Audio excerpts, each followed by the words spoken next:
Hello friends, welcome back to my YouTube channel. This is Pratiksha. So friend, आज हम discuss करने वाले हैं एक नए चैप्टर के साथ विच इज कंज्यूमर इक्विलिब्रियम। सबसे पहले हम इस चैप्टर की शुरुआत करने से पहले हम एक रिमेनिंग टॉपिक के साथ डिस्कस करने वाले हैं which is very important topic in this chapter is opportunity cost. Opportunity cost का मतलब होता है वो ऐसी कॉस्ट होती है, वो ऐसी अवसर लागत होती है। अपॉर्चुनिटी का मतलब हमको चांस मिलता है, राइट। तो ये हम सभी को पता है कि फ्रेंड्स हमारे यहाँ रिसोर्सेज की स्कैरिसिटी है, we have a limited resources, but हमारे यहाँ ह्यूमन के वांट्स अनलिमिटेड हैं। तो हमको फोर्स किया जाता है कि we have to make choices, okay, we have to make choices from the different alternative है हमारे पास। हम उसमें से किसी बेस्ट अल्टरनेटिव को चूज करना इज दी अपॉर्चुनिटी कॉस्ट, क्योंकि हमारे पास रिसोर्सेज लिमिटेड हैं बट ह्यूमन वांट्स अनलिमिटेड है, ओके। किसी चीज को पाने के लिए हमको दूसरी चीज को खोना पड़ता है is the opportunity cost, right. अगर हमें शुगर का प्रोडक्शन बढ़ाना है तो ऑब्वियसली हमें किसी दूसरे गुड्स के साथ सेक्रीफाइस करना पड़ेगा, तभी जाके हम शुगर का प्रोडक्शन बढ़ा सकते हैं, ओके। अगर हम किसी चीज को बढ़ाना चाहते हैं तो हम दूसरी चीज को साथ सेक्रीफाइस करना पड़ेगा, वो क्या है? अपॉर्चुनिटी कॉस्ट है, okay. Let's take an example. For example, if you utilizing the resources like labour capital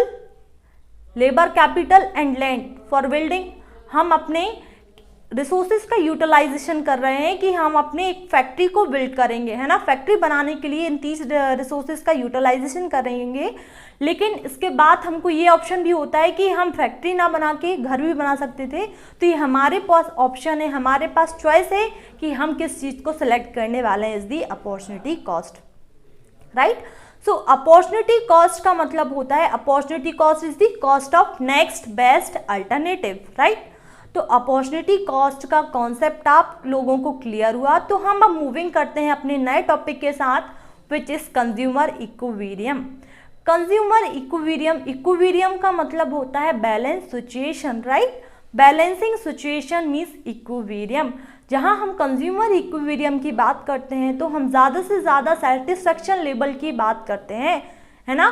consumer equilibrium refers to a situation. It refers to a situation where a consumer get a maximum satisfaction with the limited income.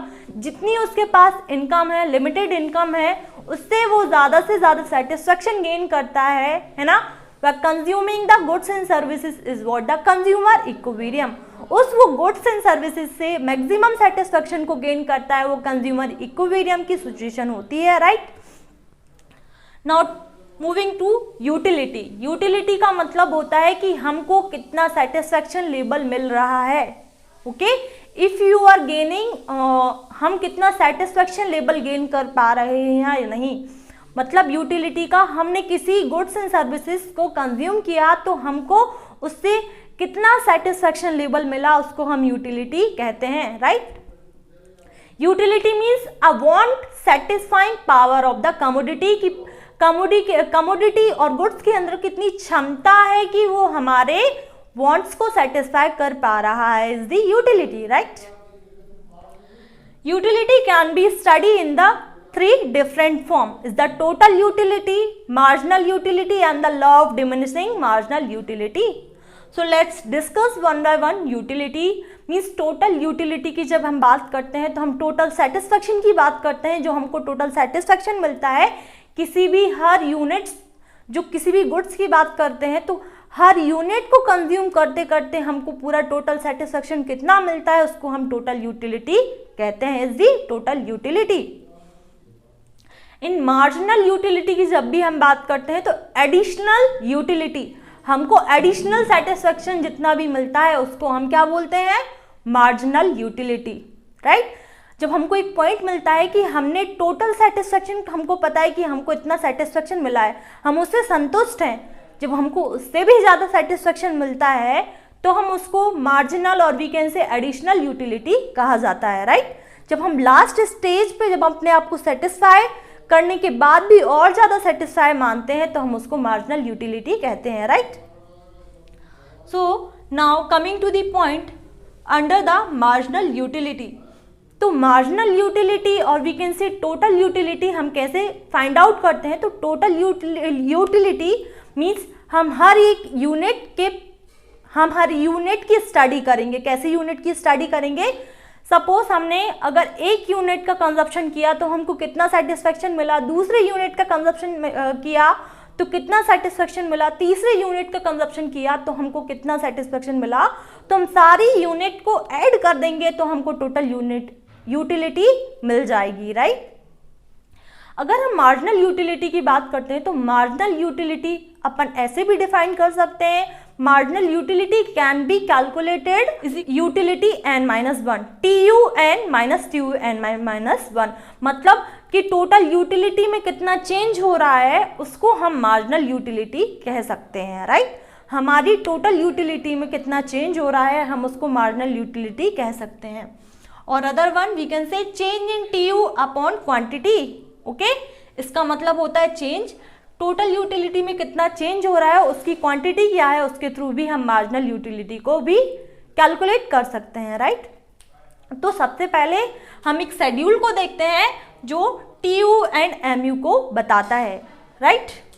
तो हमने example लिया था, अगर हम ice cream का consumption कर रहे हैं, हम आइसक्रीम को कंज्यूम कर रहे हैं तो हमको कितना सेटिस्फेक्शन लेवल मिलेगा। तो सबसे पहले हम देखते हैं, अगर हम TU की बात करते हैं विच इज टोटल यूटिलिटी की बात करते हैं, तो हमने फर्स्ट यूनिट की बात करते हैं तो हम पहले यूनिट में हमको 20 यूनिट्स का कंजप्शन मिला है ना, हमको 20 यूटिल्स का कंजप्शन मिला, मतलब हमको सेटिस्फेक्शन मिला। जब हमने दूसरी यूनिट को कंज्यूम किया तो हमको 36 यूटिल का कंजप्शन मिला, राइट। जब हमने तीसरी यूनिट का कंजप्शन किया तो 46 मिला, 4 का किया तो 50 मिला, 5 का किया तो 50 मिला, 6 का किया तो -44 मिला। तो कैसे होता है ये, तो हम यहाँ देख लेते हैं कि हमने MU निकालने का तरीका देखा था कि कितना चेंज हो रहा है टोटल यूटिलिटी में, हम उसको MU डिफाइन कर सकते हैं, ओके। तो जब हम 20 की बात करते हैं, 20 मतलब पहली यूनिट को कंज्यूम करने के बाद हमको 20 यूटिल्स का सेटिस्फेक्शन मिल रहा है। तो इसमें क्या हो रहा है, 20 divided by 1 is equals to 20, and second में क्या है 36 divided by 2 is equals to 60, and 46 divided by 3 is equals to 10, and 50 divided by 4 इसका कुछ डेसिमल में आएगा। देन वी आर टॉकिंग, मतलब जितने हम कंज्यूम करते जाते हैं हमारा सेटिस्फेक्शन लेवल भी कम होता जाता है। मतलब हम जितनी चीज़ों को कंज्यूम करेंगे, ओके, हम आइसक्रीम खाते जाएंगे तो हमारा पेट ऑब्वियसली भर जाएगा, तो हमको एक सेटिस्फेक्शन मिल जाता है एक पॉइंट पे। अगर हम उससे भी ज़्यादा खाएंगे तो क्या होगा, ओवर ईटिंग के कारण हमको क्या होगी, वॉमिटिंग जैसी प्रॉब्लम फेस करनी पड़ेगी। तो जो हमने खाया है वो क्या होगा, बाहर आएगा, तो वो क्या होगा, डिमिनिश होगा। ये नेगेटिव पॉइंट है क्योंकि हमने ओवर ईटिंग की इसलिए हमको वॉमिटिंग प्रॉब्लम हो रही है, राइट। तो ये डिक्रीजिंग की कैपेसिटी को शो करता है, डिमिनिशिंग, ओके, घटते क्रम की बात करता है, राइट। तो हम इसको डायग्राम के थ्रू देखते हैं। यहां हम देखने वाले हैं TU और यहां हम देखने वाले हैं MU।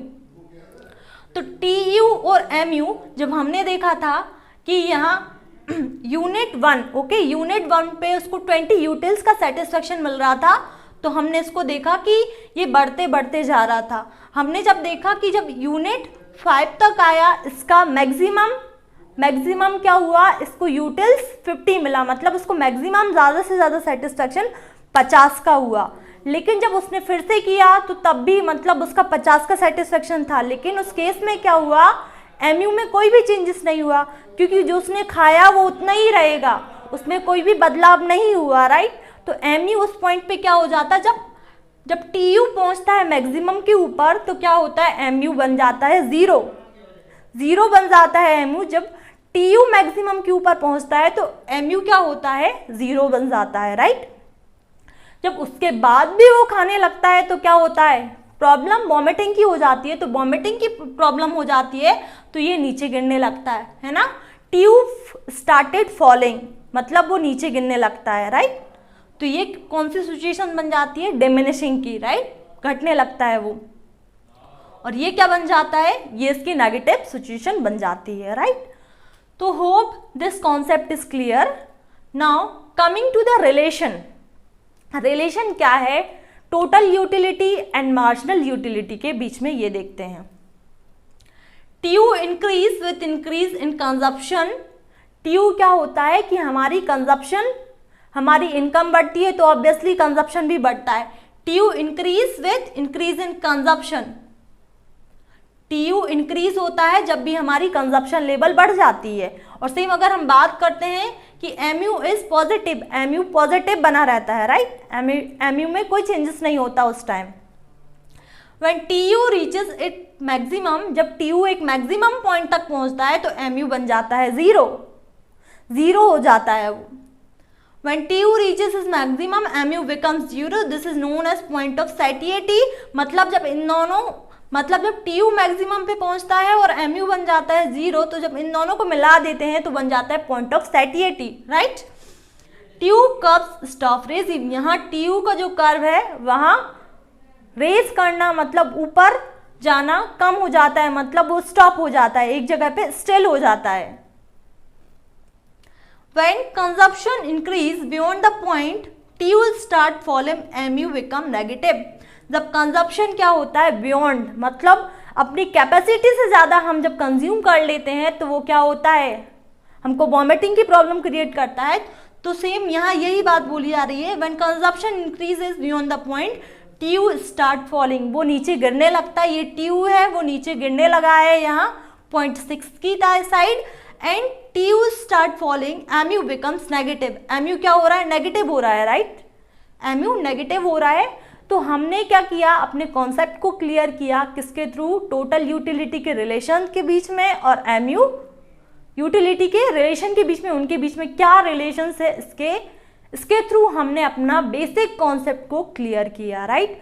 So hope all the thing is clear. So please keep watching this video, please like, share and subscribe my channel. Thank you.